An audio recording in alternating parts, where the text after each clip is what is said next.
আজ সকালে চট্টগ্রামের বাঁশখালী উপজেলার বন্যা কবলিত এলাকা পরিদর্শন করেছেন বাংলাদেশ জামায়াতে ইসলামীর আমির ও সংসদের বিরোধী দলীয় নেতা ডাক্তার শফিকুর রহমান।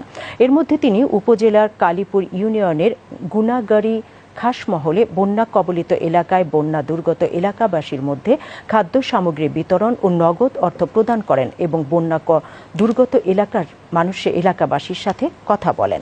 ত্রাণ ও খাদ্য সামগ্রী বিতরণের পর জামায়াত আমির ডাক্তার শফিকুর রহমান সাংবাদিকদের বলেন, টানা ভারী বর্ষণে বাঁশখালীর মানুষ ব্যাপক ক্ষতিগ্রস্ত হয়েছে। তিনি সর্বোচ্চ গুরুত্ব দিয়ে বন্যা কবলিত এলাকার মানুষের সহযোগিতায় এগিয়ে আসার জন্য সরকারের প্রতি আহ্বান জানান।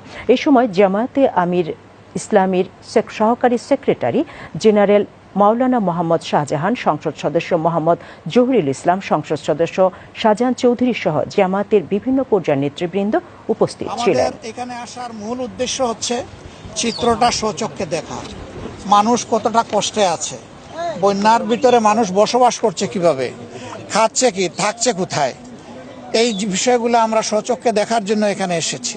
সরকারকে আমরা কি বলতে পারি এই এলাকার মানুষের দুঃখ দুর্দশা লাঘবের জন্য, সেই ব্যাপারে আমরা ভূমিকা রাখব। তবে এটা কি যে আমাদের দেশ এই ধরনের বন্যা খরা দুর্যোগের কবলে প্রায়ই পড়ে, এখানে ধৈর্যটাই বড় বিষয়। সবাইকে ধৈর্য ধরতে হবে, দেশটা আমাদের সকলের। সরকার চাইলে ও রাতারাতি সব দুঃখ দূর করতে পারবে না, কিন্তু সরকারের দায়িত্ব আছে, সরকার দায়িত্ব অস্বীকার করতে পারে না।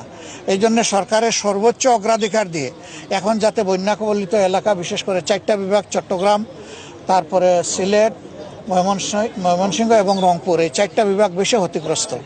আমরা সরকারের কাছে এখান থেকেই দাবি জানাচ্ছি যে সরকার যেন সর্বোচ্চ গুরুত্ব দিয়ে অগ্রাধিকার দিয়ে এই এলাকাগুলোকে দেখে।